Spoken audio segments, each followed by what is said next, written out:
Yo, so we don't want to talk about other people's money. We know about that, right? We want to be able to pretty much do this. When you start talking about money, there's always longitude and latitudes that we just don't know.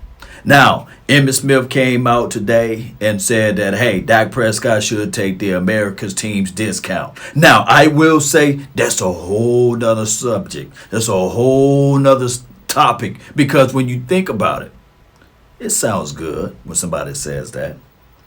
But let me be very clear. I'm going to repeat. Let me be very clear about this.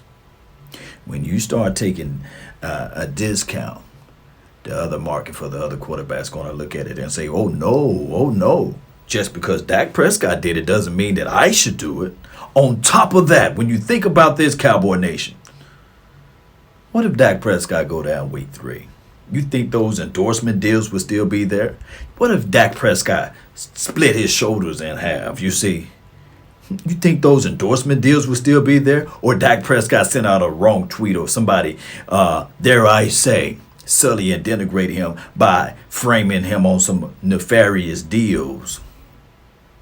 You think those endorsement deals would still be there? Dak Prescott, go get your paper, go get your coins, go get your money, go get your bag. Hey, we're not owners of tomorrow. Yes, we understand that. But at the same token of time, get your guaranteed money.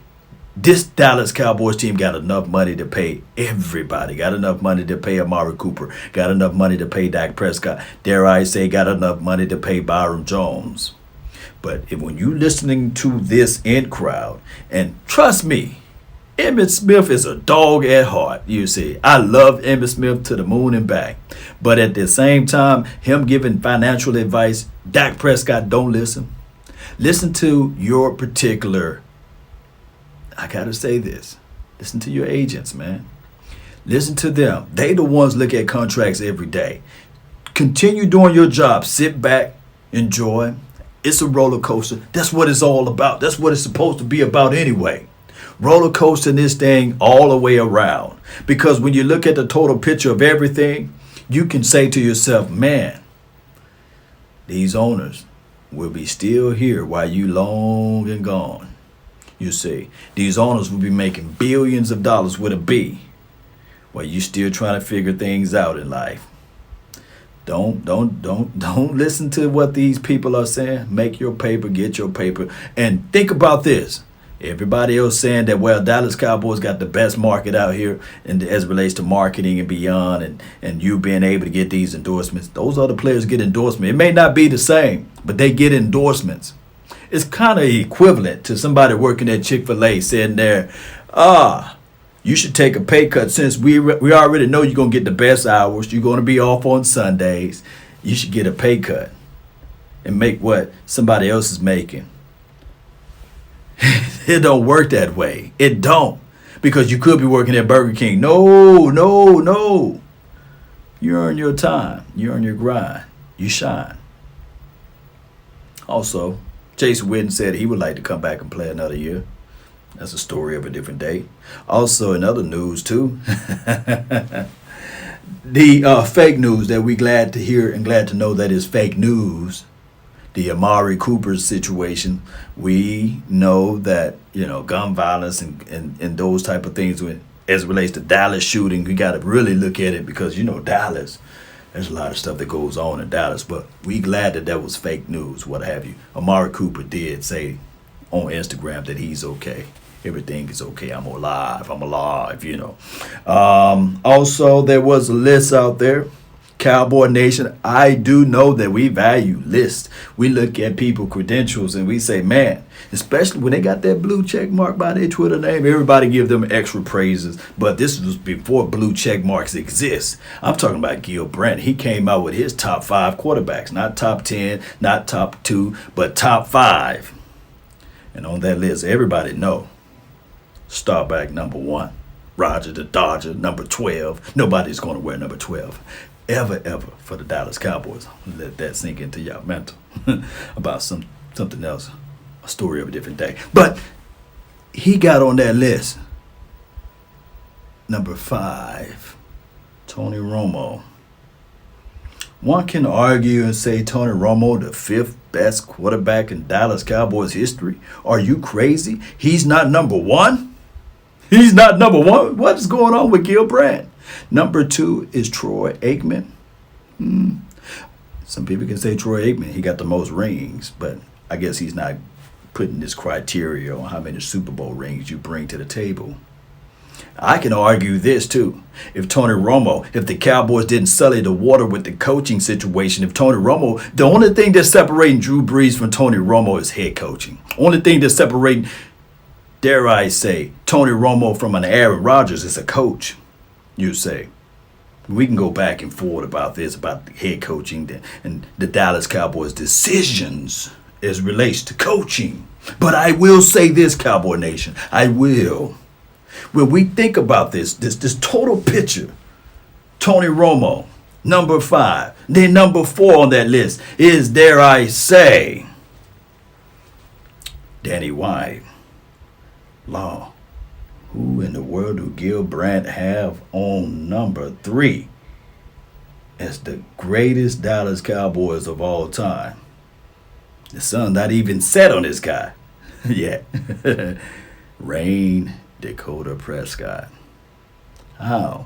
Is Gil Brandt reading your thoughts, Law? This can't be his list. Gotta be Law's list. No, this can't be his list. This can't be Gil Brandt list. This got to be Mark Holmes' list. This got to be some Dak Prescott fanboys list. This can't be Gil Brandt's. Somebody. Gil Brandt's been smoking. He's been high. He can't stay off the weed. Gil Brandt got something going on. You see, a lot of people may be thinking to themselves, man, Gil Brandt must be smoking that crazy good stuff. Oh, he must be old and senile. Just go to his Twitter feed. But as I look at everything from A to Z, and I sit there like, okay, Gil Brandt, what angle are you coming from with this? Then I started to look at Dak Prescott collective body of work, his collective stats. And I do know that stats only tell half of the story. They don't paint the entire picture. And then on top of that, it's hard to see the picture when you are in the frame. I understand those type of situations. I understand those talk tracks. But I will say this, Cowboy Nation, when you follow the entire situation, Dak Prescott, now all of a sudden, he going to have him a better coach. Regardless of how you look at it, Dak Prescott, there is only one other quarterback that got more wins than Dak Prescott since 2016, if you know what I mean. And that guy, where's number 12? He's way in. He's way up there in Patriots land. And his name is Tom Brady. But neither here nor there. When you look at it, if Dak Prescott is able to do what he did last year and do that again this year and do it again the next year and the next year, maybe if he can do this for 5 years straight, those type of years, and stay healthy, Dak Prescott may not be number 3 on that list anymore. He may be the number 1 guy on that list. I'm just telling you guys how I'm calling it, how I see it. Now, like I said, stats only say half of the story. Of course, you want to identify what you see on the field, and also you want to be able to see, can he win those difficult games? Because I do know a lot of people going to say he can't beat the Jets. He can't beat those funky Jets that didn't win this and didn't win that. And he barely beat this team, and he can't win and will the team. It's all about Ezekiel, the main man, Elliott, and these sort of things. But all I have to say to you all about this is that maybe, just maybe, if everybody stopped just looking at only one side of the coin and look at the total body of work in the whole picture, Gil Brandt may be onto something. Remember, a third of the Cowboys that's in the Hall of Fame was there because of Gil Brandt picked them, you say, or had his finger or his hands or anything as it relates to his knowledge on that particular player. So let that sink into your mental. Boy, oh boy, oh boy. Gil Brandt, boy, he stirred up a big old fire.